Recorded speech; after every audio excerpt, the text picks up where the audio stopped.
हे खा एकदम काय पिलं हे कारण काय घाघर पिलं हे खा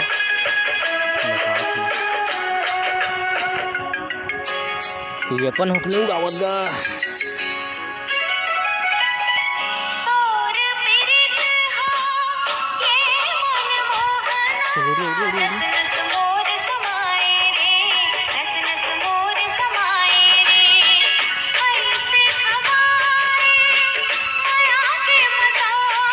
Carla Juan,